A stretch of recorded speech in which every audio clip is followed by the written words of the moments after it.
हिंदुहृदय सम्राट शिवसेना प्रमुख बाळासाहेब ठाकरे यांचा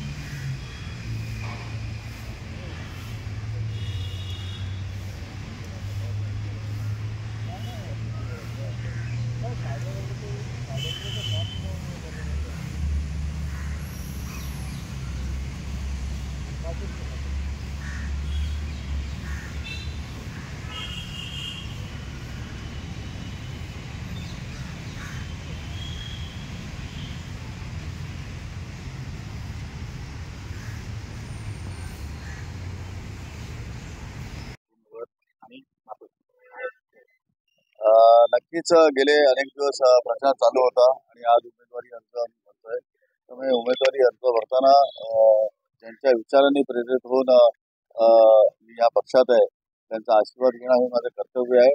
आणि त्याच्यानंतर ज्या साठी आम्ही एकत्र ही निवडणूक लढतोय ते संविधान वाचवायचं असेल तर बाबासाहेबांचा आशीर्वाद तर पाहिजे. या दोघांचा आशीर्वाद घेऊन मी मातोश्रीला जाणार आहे आणि तिथून जिल्हाधिकारी कार्यालय बांद्रा या ठिकाणी जाऊन अर्ज करणार. समोर रवींद्र वायकर आहेत, कितपत मनाने ते मैदानात उतरलेत असं वाटतं? मला असं वाटतं त्यांची बॉडी लँग्वेज बघून ते त्या पद्धतीने उतरलेलं असं वाटत नाहीये. त्यांच्यावरती सुद्धा प्रेशर होतं. कारण ज्या वेळेला त्यांच्यावरती आरोप झाले त्यावेळेला सुद्धा त्यांनी त्यांच्या वक्तव्यांना त्याच गोष्टी सांगितल्या होत्या. परंतु असं समोर जो कोणी येणार त्यांच्याशी आम्हाला लढायचं नाही. पहिल्यांदा पक्ष सोडण्यासाठी दबाव, आता उमेदवारी घेण्यासाठी देखील दबाव अशा प्रकारचं आता ही थोडीशी मोडस ऑपरेंडी आहे असं मला वाटतं भाजपच्या आणि त्यांच्या मित्र पक्षांची. पहिल्यांदा सावज हे करायचं, जाळ टाकायचं आणि नंतर पकडायचं आणि नंतर मग हलाल करायचं. अशा पद्धतीचं मोडस ऑपरेंडी ही या पक्षाने जी वापरलेली आहे ती लोकशाहीकरता घातक आहे आणि त्याच्या विरोधात आम्ही सर्व पक्ष एकत्र येऊन आम्ही निवडणूक लढतो. एकीकडे निवडणुकीचा प्रचार तर दुसरीकडे केंद्रीय यंत्रणेचं सासेमीर आहे. कशा प्रकारे मार्ग निघेल, कशा प्रकारे प्रचार होईल? मला असं वाटतं की सर्व मतदार, सर्व जनता हे उघड्या डोळ्याने बघतंय आणि यावेळेला मतदानाच्या माध्यमातून योग्य निर्णय जनता घेईल. आणि अशा पद्धतीचं जी हुकुमशाही आहे की काय असं जे काही राज्य या ठिकाणी आलं आहे असं वाटतंय, त्यांना नक्कीच पायउतार करायला लागेल. माहीत नाही, शेवटी त्यांच्यामध्ये कम्युनिकेशन जर का झालं तर ते दोघे सांगू शकतील. मला याच्याबद्दल काही कल्पना नाही. पहिल्यांदाच होतं की धनुष्यबाण विरुद्ध मशाल हे चिन्ह आहे. तुमच्या मतदारसंघात देखील ती लढाई आहे. मशाल घराघरापर्यंत कशी पोहोचवली जाणार?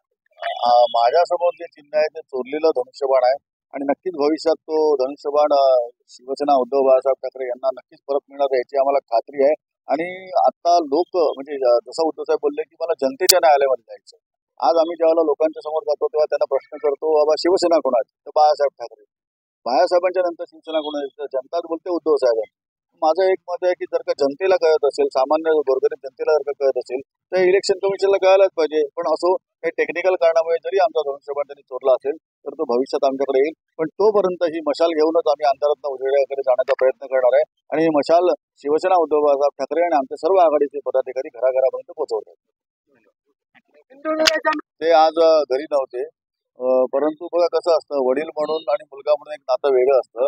पण राजकीय आम्ही जे विचारधारा जी आम्ही निवडली आहे ती वेगळी आहे. त्यामुळे राजकीय विचारधारेच्या माध्यमातून त्यांचा आशीर्वाद मला अपेक्षित नाही. परंतु वडिलांच्या आणि मुलाच्या नात्यामधनं जर का त्यांच्या काही मनात असेल तर नक्कीच ते त्यांचं मत त्या ठिकाणी मांडतील. परंतु विषय असा आहे की त्यांनी निर्णय घेऊन आता बरेच महिने झाले, त्यामुळे हा विषय जुना झालेला आहे. आता मी फार पुढे निघून गेले, तेही फार पुढे निघून गेलेले आहेत. तर ही वैचारिक जी लढाई आहे ती समोर कोणी असलं तरी मी लढणार आहे. फोनवरून चर्चा वगैरे किंवा काही राजकीय चर्चा तर अशी कुठलीच झाली नाही. मुलगा म्हणून आणि असे काही नाही, असं काही झालं नाही. वायकर म्हणताय तुम्ही नौके आहात राजकारणात.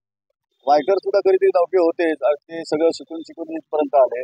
आणि मला असं वाटतं जर का तुमच्या अंगामध्ये झुलून असेल आणि तुम्हाला काहीतरी करायचं असेल तर मला असं वाटतं नौका आणि ह्या गोष्टी फार गौण आहेत. गेले 10 वर्ष या मतदारसंघामध्ये मी काम करतोय. या मतदारसंघाची जाण मला आहे, मतदारसंघाच्या प्रश्नाची जाण मला आहे आणि नक्कीच त्याचा उपयोग मला या मतदारसंघामध्ये काम करताना होतो.